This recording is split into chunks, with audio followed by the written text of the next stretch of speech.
So following the previous episode of Utando Nestembu, whereby Tobilem Seleku was ridiculed by her own husband Umusam Seleku for her inability to bear kids, for him a lot of clips or clips of Makhumalo Seleku basically talking about her inability to have kids have resurfaced online, you guys. Now there is this one particular interview where Makhumalo Seleku went onto a radio interview to talk about what has been happening to her.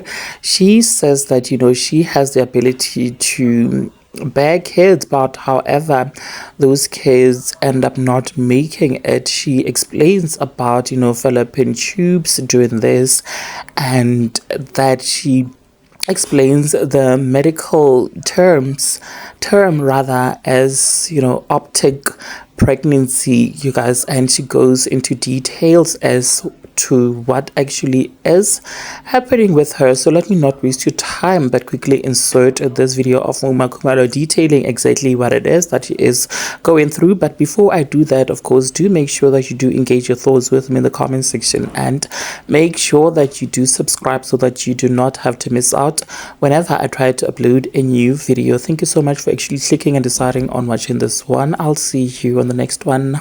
It's not that angibathola abantwana, but given my ectopic pregnancies out too. So ectopic pregnancy is when uthi mengabe ukhulelwa umntwana ahlale ku tube bese kuze kube namhlanje awodokotela bakokwazi ukuthi banga remove lokho kusuke ku tube bakuyise esibelethweni. So uma kukhulela ku tube usuke kuzoba nento ebizwa ngokuthi I tube lizoqhuma ngithi, so ngeke uphile mangase kuqhume because I tube alinwebeka lidalelwanga ukunwebeka kukhulele umuntu kulona. So ngiyabathola abantwana, so I'm not barren. Okay.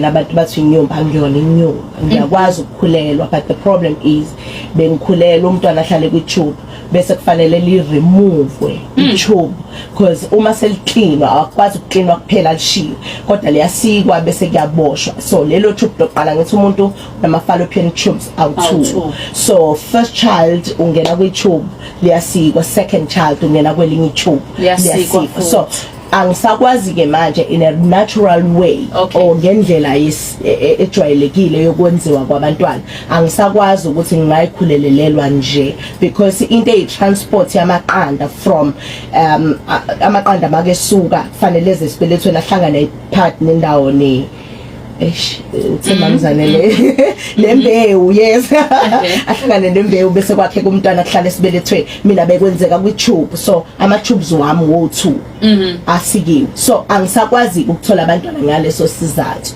So ngiunderstandeke kwi process yokuhlinzwa, ngikhishwa tube ngiphinde ngihlinzwe ngikhishwa tube ukuthi ngisakwazi ukuthi ngizenzele umntwana in a natural